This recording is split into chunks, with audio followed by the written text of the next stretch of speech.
I'm Bethany Anderson, and you're listening to The Hope Adventure. Welcome to Episode 9, Moonwalk. Following God into unknown places can be scary, daunting, even terrifying at times. Have you ever wondered how to navigate the change of seasons or chase after a dream with a lens of hope and adventure rather than fear and analysis paralysis? Listen in, and we'll see what we can learn together about the adventure that is following God. After all, the greatest adventure is His presence. As mentioned last week, today's episode will be a little bit more lighthearted. In fact, I'm inviting you into one of my most embarrassing stories ever as a teenage girl. But as I tell the story, there will be a takeaway for your spiritual life that hopefully will encourage you and inspire you to keep walking. Meredith, my friend, this one's for you today, and I hope you get a good laugh. Okay, are you guys ready? Let's go.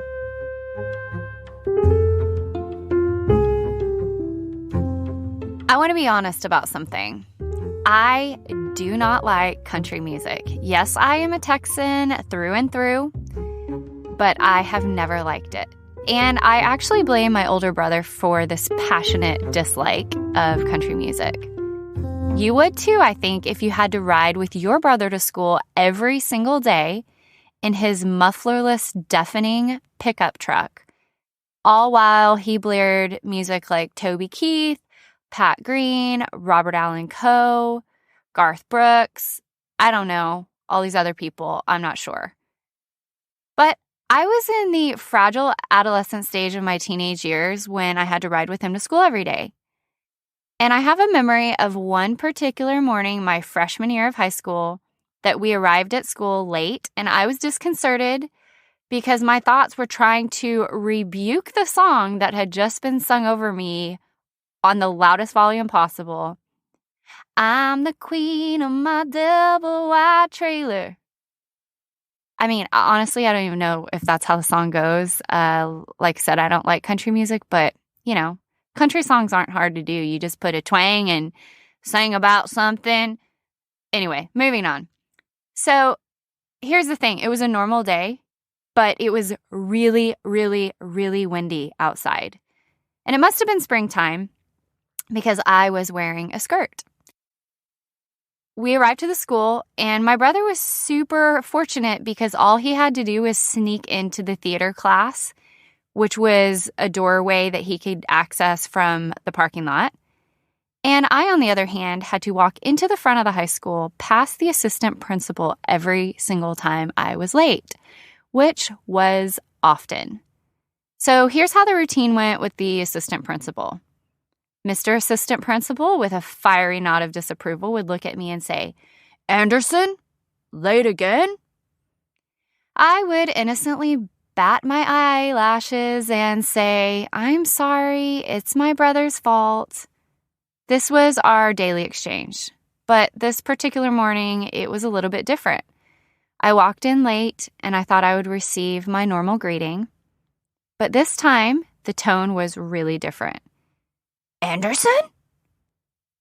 It was inflected with high tones, communicating a shocked question.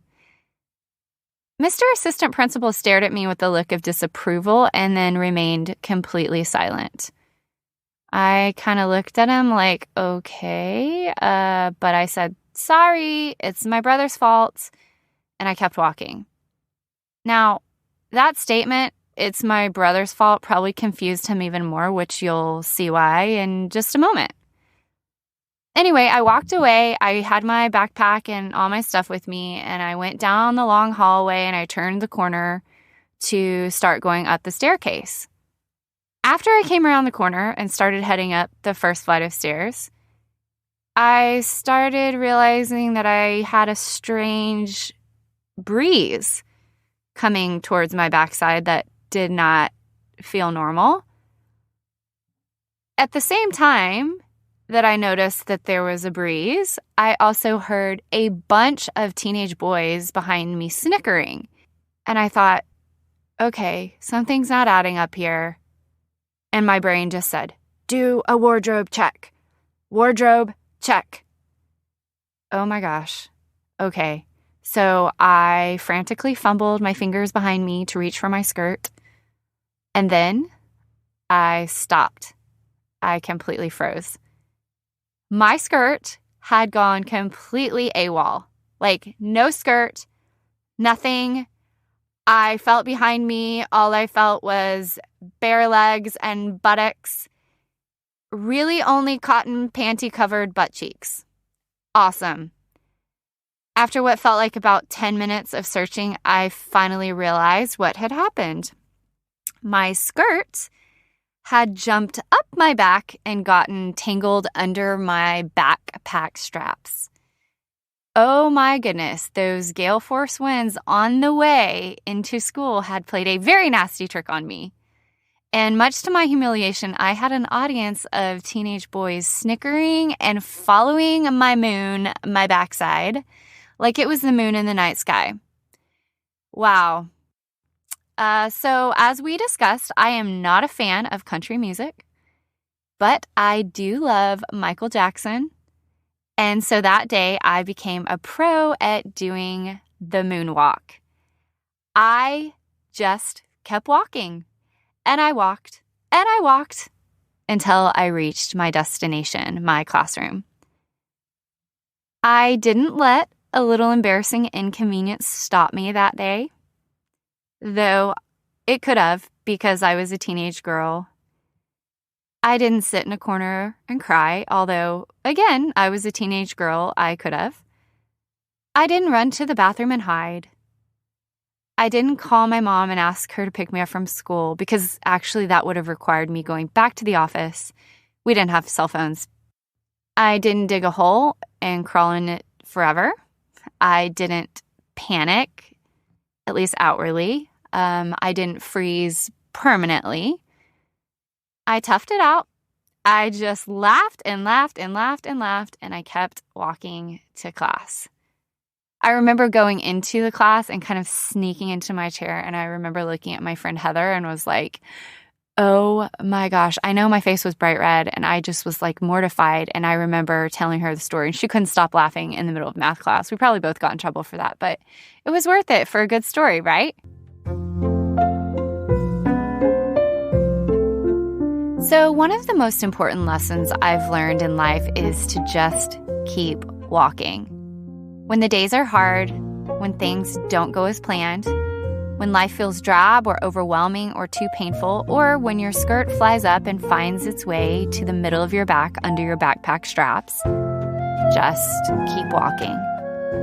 When you're crying in your cereal or bawling as you drive down the road, when you're upset at a coworker or heartbroken from a severed relationship, just keep putting one foot in front of the other.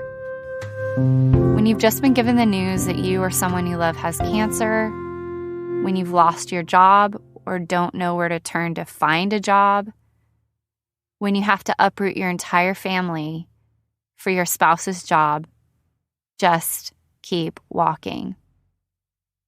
I recognize that it's hard to keep walking. I often find myself overthinking everything. I overanalyze this, I pick this apart, I pick that apart, I dissect what he said, what she said, what the situation means. And my cousin Rebecca and I have a joke. We often call each other out on being too analyzing of things. We call it analysis paralysis. We joke about it, but on the flip side, it's a really serious disease of self. It's literally stopped me in my tracks at times. It's arrested me from making big decisions and honestly, even small ones at times. It's delayed important conversations. It's delayed decisions, really important ones, or ones on a deadline, or ones not. In fact, sometimes I even go to the grocery store and I get really overwhelmed even at the grocery store, like trying to decide which spaghetti sauce I want to buy. Or I was sitting with a friend just last Friday in a restaurant. It's a place that I don't frequent often, and we sat down and it's like on this menu, it's a restaurant that just sells pretty much tacos. Like that's all they sell, which is great. I love tacos. But I sat down and was like, oh my gosh, I don't even know. Like I kept saying to her, I don't even know this girl that well. But I was like, I'm so overwhelmed. There's too many choices. Well, do I want that? Do I want that? Well, what if that is paired better with that? Or, what if that's the best taco on the menu and I miss out on the very best thing possible? Shout out to Enneagram 7s, fear of missing out. That's totally me. But it all comes back to the fact that analysis paralysis can literally stop us in our tracks. It can totally arrest us from making a big decision, a small decision, any decision. It can delay inevitable things like big conversations or negotiations or a chat about something that needs to change in our lives. I am such a believer that God's timing is perfect, but I also believe that we can impede his timing by our inability to act and step out in faith when he calls and directs us. Because when we stop walking, our walk with him is halted. Our dreams are put on hold, and sometimes we're paralyzed in the in-between. A few years ago, I was in a season where I had stopped walking for too long. I allowed the waves of life to crash over me and therefore spin me out in circles. I allowed rough waters to throw me totally off course. Every single aspect of my life felt like paralysis. My overthinking everything didn't help me either. It kept me frozen in place. At that time, I finally mustered up the courage to quit a job, which from the outside looked like the perfect fit for me. But here's what I knew to be true. For 2.5 years, I had wrestled internally about everything that this job represented for me. The hardest thing about it is that it was a job in ministry. So, of course, it was where I was, quote, supposed to be. But it was eating away at my soul because it was symbolic of the fact that I had stopped walking.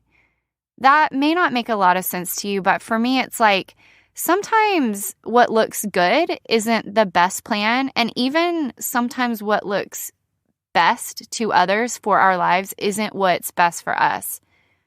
I know you've been in seasons where you don't have a peace about something. I've been in the same, and that's what that represented for me. And because I didn't have a peace about being there, it was like a misfit that kept me frozen in time, frozen in place. And I began to just feel like I was done. I don't know. I felt lifeless. I felt like I was totally paralyzed and couldn't move and didn't have the freedom and just not like myself. I believe in God's sovereignty, that he uses all things for his good. Romans 8:28 says, "And we know that in all things God works for the good of those who love him, who have been called according to his purpose." All things, not just good things, not hard things, not easy things, not comfortable things, not nice things, not beautiful things. All things, everything.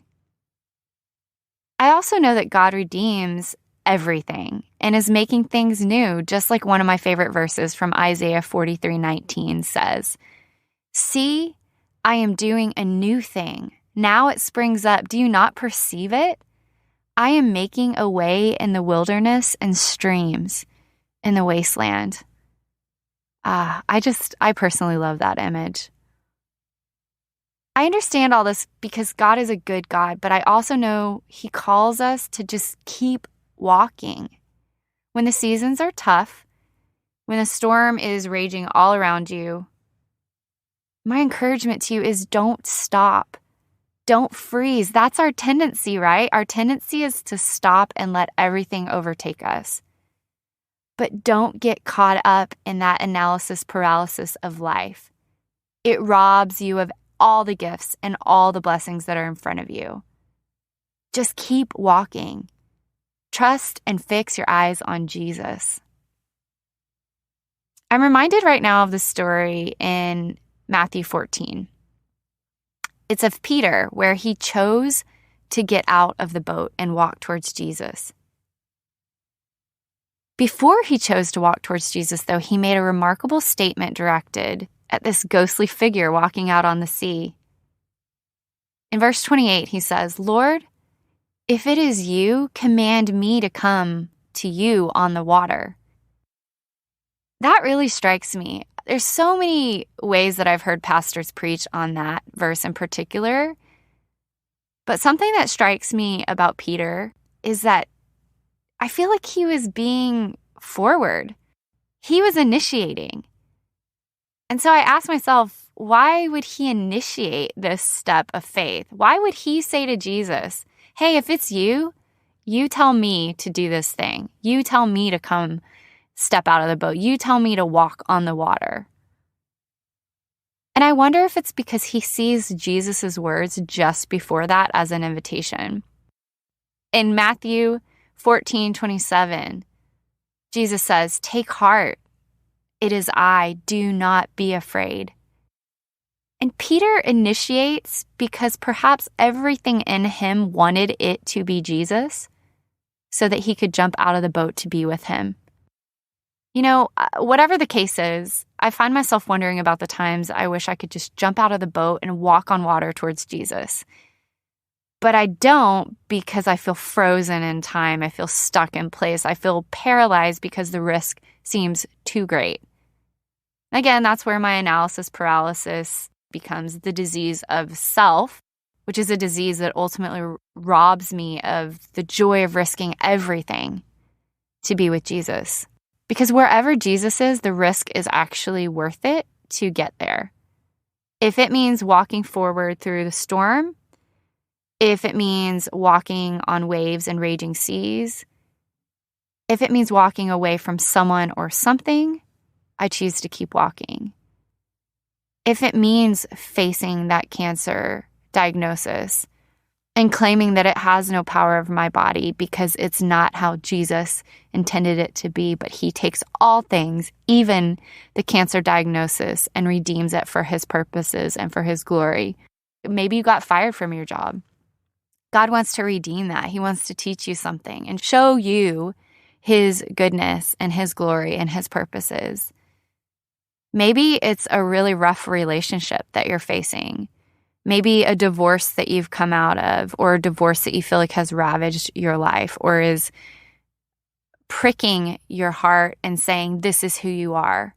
And it's not true. Jesus wants to take those hard things that we've been through and redeem them with his goodness and his purposes. Whatever it may be, my prayer for you is that we choose to keep walking. We choose to keep walking because just as Peter did, we want to walk straight to the source of our faith, which is Jesus. In our moments of fear and doubt and uncertainty and unworthiness and chaos and confusion and emptiness and brokenness, we want to walk with Jesus. To do so, we have to walk towards him. He's walking towards you. We just have to keep walking.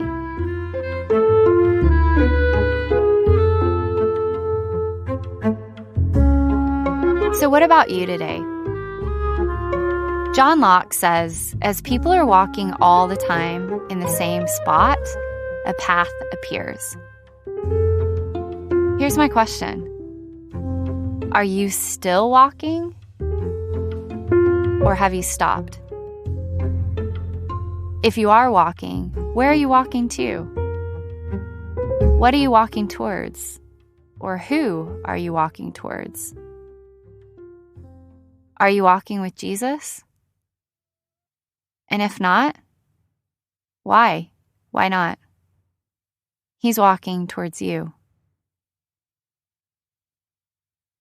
I hope that today you can find the courage to pick up your feet, put a smile on your face, and let the laughter of those teenage boys, their snickering in the hallway, become your soundtrack as you just keep doing the moonwalk. Jesus is right there waiting, laughing, smiling, probably doing the moonwalk with you. Maybe not literally, but hey, he probably liked Michael Jackson, right? Let's pray. Jesus, thank you for another day. Thank you for another opportunity to get to know you more. God, I thank you for silly little stories that just remind us of your goodness and your faithfulness. And stories that remind us just to keep walking. Just to keep walking. That if we're in a hard place or a hard season, it won't last forever. Joy comes in the morning. And that you just call us to keep walking. And the reality is when we take that step of faith to walk towards you, you're already walking towards us. You're walking with us. You're in us. You're nearer than we could ever know or even believe. But we trust that you're near, always. We love you so much and we give you the glory. In Jesus' mighty name, amen.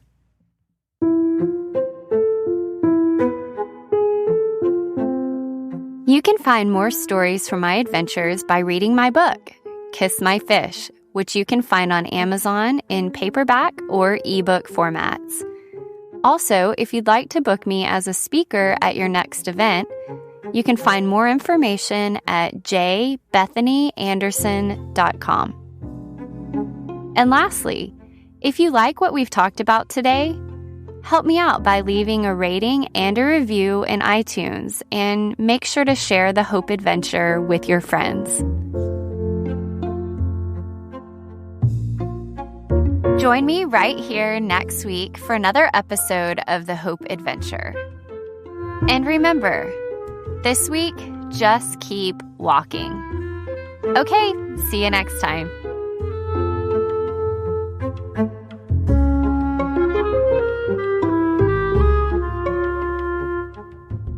Music from today's episode has been brought to you by the Blue Dot Sessions.